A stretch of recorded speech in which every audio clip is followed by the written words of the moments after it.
After playing through Teyon's Terminator game, I was really hyped to check out what they could do with the RoboCop IP. With how long it took to get time to put together a video, I even had some time to check out the post-launch patches and even a little bit of New Game Plus, even if I had to put off a little bit of homework to get a video together finally. You a college boy or something? Huh? So did RoboCop live up to the hype that I had after playing through Terminator? Well, let's get into it. Dead or alive, you are coming with me.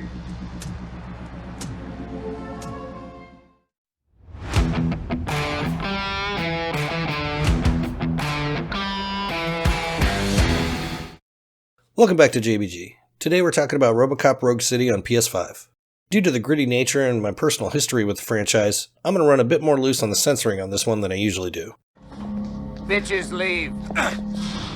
And as much as I've trimmed out of the initial draft, as a huge RoboCop fan, I just had a ton to say about this game even after everything I cut out. RoboCop Rogue City is a first-person shooter from developer Teyon, coming off their previous outing of the criminally underrated Terminator Resistance. Before going into this game, I would fully recommend watching the first two movies to get most of the context of the Easter eggs and side conversations, especially the first movie. Not only is it the origin story that isn't really mentioned here, but it's a great movie overall. Don't just take my word for it, take this completely out of context cherry-picked statement from SkillUp. Everyone knows RoboCop is the only perfect film. RoboCop has the best cast, the best writing, the best world building, the best action, and the best one-liners of any film ever made. And there it is. Speaking of SkillUp, my God of War Valhalla video got some traffic over in Australia for a change. Somebody better tell SkillUp he's got some competition coming. So the story of Rogue City is set after the events of RoboCop 2. The game opens up with a news segment, much like the movies, but the station being taken over by some gang members trying to get the attention of what's only referred to as the new guy in town. This leads you to intervene, and it puts you almost immediately into the action. Drop it, scum. This is more or less a tutorial level introducing the fundamentals of the game. Later in this level, you take a fall when a catwalk explodes, and you start to glitch out as you reach the end of the level. This leads you to being recorded not reacting to a hostage situation. Lewis saves the day, but back at the station, OCP decides to incorporate a performance chip to try and figure out why you're having the hallucinations and the glitches that was just publicized by the news station incident. That chip acts as an in-game reason for giving out experience per a grading system at the completion of each level, basically an in-game mechanic explanation. I'll just leave the story there for the sake of spoilers, but know the main story runs much along the same lines of any 80s action movie. There's a bit more to the side content, but I'll circle back to that in a few. Before hopping into the mechanics though, a quick word from our sponsor. This video is sponsored by my day job. All views and opinions around. Likes and subs are appreciated, but don't hit the notification button. Does anybody actually even do that? Seems annoying. Don't do that. So the feel of this game as a first-person shooter is much different than what you would normally see. RoboCop isn't diving behind cover or vaulting over environments. Not only would that make no sense, but that's not what the fans would even want. They want something similar to the movies that it's based on. Think of the scene in the first RoboCop where he's in the middle of the drug factory shooting people in every direction, and the chaos surrounding it. That's the feeling they were going for here, and frankly, they nailed it.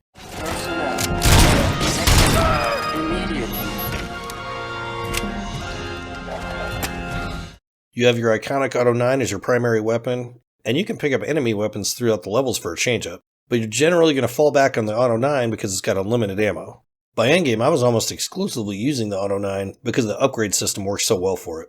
You find different circuit cards, and it's a slightly more complex minigame upgrade system than Terminator had. Here it's adding in modules that you find that close the circuits on the board and give various effects as you open new nodes. Your modules have percentages that raise things like your damage or reload speed, and there's special nodes on the cards that give you effects like full auto mode, or even higher levels of gore. The gore's already excessive, but with that upgrade, it goes to a level of comical. It makes me think of the Fallout Bloody Mess perk that just makes people explode when you shoot them. It's awesome. You have a targeting system tied to your standard ADS trigger. This is used for targeting in combat, and also investigative mode outside of combat. The targeting mode highlights your targets like it does in movies, and it might be a placebo effect, but whenever the enemies were highlighted, I felt like there was a soft aim assist. It could have totally just been in my head, I just felt like it was tighter switching between targets.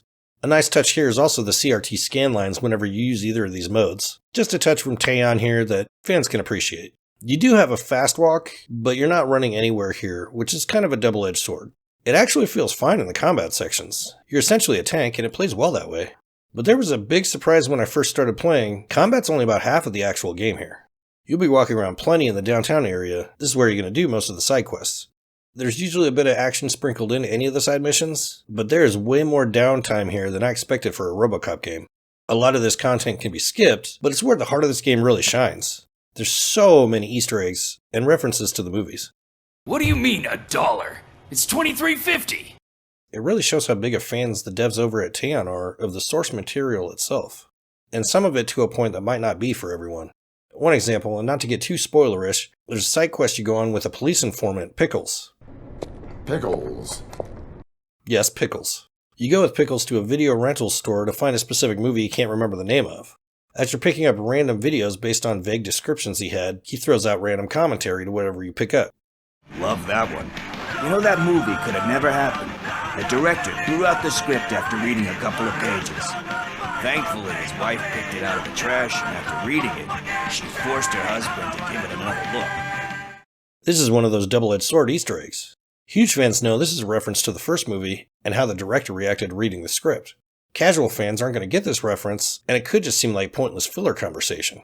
That could be applied to quite a bit of this game, even not the direct references. One plot point of the first movie, and that the second backtracked on almost completely, this game tries to explore Murphy's struggle with understanding his humanity. In between missions, you'll have conversations with Dr. Blanche that explores the human versus machine nature of Murphy's character. Considering this was a major plot point of the first movie, and only about 5 minutes in RoboCop 2, anyone not familiar with the movies might not even understand why this is here in the first place. This downtime at the station is where you get graded on your mission performance and get the experience based on your grading. This follows along the same lines of the simple but effective upgrades that Terminator had. Here, there's a few good perks that come along with the basic stat percentage upgrades though.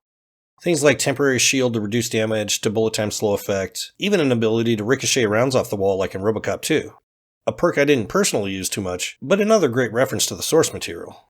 For the trophy and achievement hunters out there, I would highly recommend 100%ing this game to go along with the Terminator recommendation. Of course it was going to be a pretty straightforward trophy list after I already did my 2023 Platinum video. But it runs along the same lines of Terminator being the majority story-based, and there's a couple challenge trophies thrown in here too. I use the term challenge loosely here though, because I didn't have to spend more than about 5 minutes on any challenge achievement.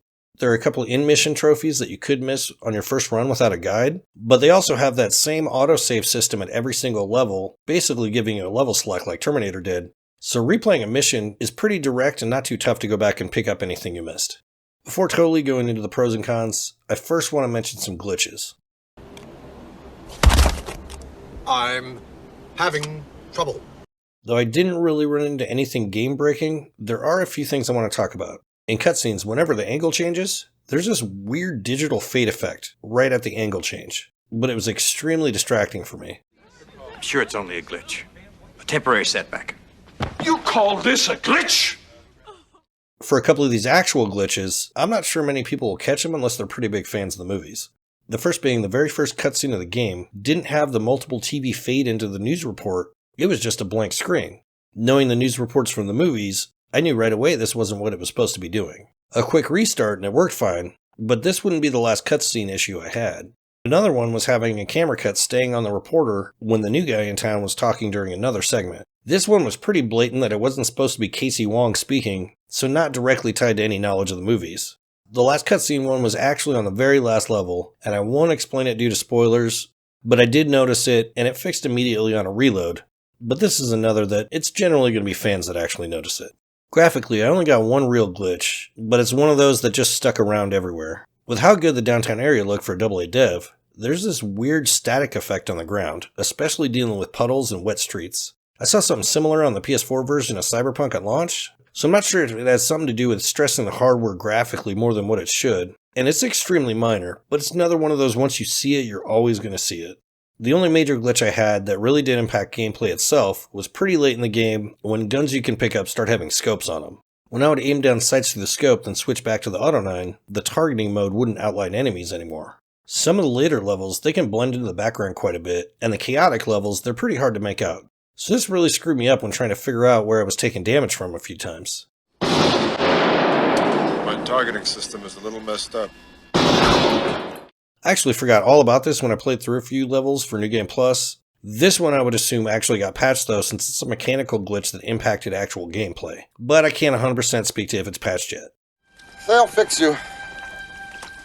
They fix everything. This did correct itself reloading from dying or any next level reload, so just something to keep in mind. So let's weigh in on some of the pros and cons and get to a price point recommendation here. For as good as some of this game looks, you really have to go into this remembering this is a AA game. The biggest part is in the character models and animations. Outside of the main characters they're recreating here, some of them can be a little bit hit or miss, and most of them are pretty stiff. This is definitely a step up in voice acting coming from Terminator, but there are some misses here too. Unfortunately, getting Peter Weller on board isn't as much of a hit as I thought it would be. I do blame this more on the voice direction than his actual acting. His delivery seems much more soft-spoken than his acting in the movies, so it seems like this was intentional. But it also means for every one of the one-liners that hit, there are 5 that just miss. But when they hit, it's a hit right out of the 80s. Hey! You can't go in yet! We need to wait for the reinforcements! Reinforcements have arrived. 3 other voicing issues I want to mention quick, the first 2 being the Old Man and Sergeant Reed. Since the voice actors are imitating the original performances, these were the 2 that bugged me the most, as it seems like they weren't even trying to imitate the original performances. Sergeant Reed being another that seemed like they were directed to be much more soft-spoken than in the movies. My last issue was with Lewis. I'll admit, the voice actress was trying to emulate her, and it got much better later in the game. I think the biggest problem was at the beginning. The writing was trying to make Lewis sound more motherly. That just isn't Lewis from the first 2 movies. As far as the combat goes, this feels so much better to play than I thought it would. Your movement's slow and deliberate, and somehow in all the chaos around you, it just works. All of this just works. The other side of that is you'll spend way more time wandering around than you probably will expect to. So the slow movement speed is going to get annoying. That hits on another issue being, you do get some variation in environments as the game goes on, but you'll be returning to the downtown area more than I would have really liked. I would assume this is mainly due to budget restraints, and this is where they really flexed it, so I'm a bit more forgiving. They made the downtown area look great, recreating a bunch of areas from the movies. They did this throughout the game, from Murphy's house to the police station, the range, even OCP's boardroom, but the amount of care and detail put in the downtown area is apparent. You'll be here for a good chunk of your playtime, with the only change really being the time of day. There is a really late game mission here, but there's some different game mechanics going on that kind of covers for the repetition. As much as I appreciated all the side content, casual fans might find most of it to feel more like filler than well thought out content. Some of it is filler for sure, just to change it up from a shooting gallery of a game, but hardcore fans are going to get way more out of the one-liners and set pieces than casual fans are. That goes into the playtime. This can go both ways depending on how much of it you want to see and how fast you get burnt out. I clocked in over 19 hours doing everything except one side objective right at the beginning of the game, but I absolutely love the Easter eggs and the side content here. Some people aren't going to appreciate any of this stuff and might see it as way too long for a shooter campaign, and this really does boil down to a shooter in the end. The last one I want to vaguely touch on, as to not spoil too much, is the choice system. Along with the endgame outcome of doing some optional side quests, there's actually dialogue options that ultimately impact your ending. This is mostly in a Fallout 3 or New Vegas fashion, end cards telling what happened to certain characters. This was a nice surprise for me going in, but some people will see it as a shallow choice and consequence system. So where would I put this on a price point recommendation? I'd buy that for $1. Well, I have 2 recommendations really. If you're anything like me, you've been a huge RoboCop fan since the 80s, and you picked this up right at launch price with no regrets. But if you're a bit tighter on cash and waiting, I'd say to try and pick it up through something like Mercari for about $40. I think that's a completely solid price for a fan and everything you're getting here, and I don't think there'll be many fans that'll find that price point regrettable. For more casual fans, I would actually recommend waiting until you can find it in the $25 to $30 range. You might miss a ton of the love and attention put in here just from not being as big of a fan, and some of the slow side content might really drag on for you. But I think if you find it for around $25, you'll still be happy with what you get here for that price. To be honest, for anyone that's indifferent and not a fan, and maybe just an FPS fan looking for a new shooter, I wouldn't honestly recommend this game. The movement speed, the combat levels, all the side content, it's all just going to feel off. And this is intentionally made not to mirror a typical shooter. As much as I found the shooting insanely satisfying, that's based on the source material. Any other game that tried to implement the mechanics this way, I don't think it would land at all. Overall, I have to hand it to Teyon on this one. This didn't just live up to the love they showed for the Terminator material with Resistance, this blew it out of the water as far as I'm concerned. Even all the noted issues with the voice acting and character animations, those are all still improved from Terminator. It's obvious the love they have for these franchises, and they have come so far since Rambo the video game. For a AA dev, I'm not sure I've ever heard so much excitement and talk and wondering what their next project is going to be. Everyone is rooting for them to do a Dread game. I'm personally hoping they do something along the lines of Colonial Marines. I think Teyon would knock that out of the park. Think about it, Teyon. Give us a good alien shooter. Let me know down in the comments if you played RoboCop and what you thought of it, and what IP you're hoping Teyon takes on for their next game. Until next time. Thank you for your cooperation. Good night. What? Toodaloo, motherfucker.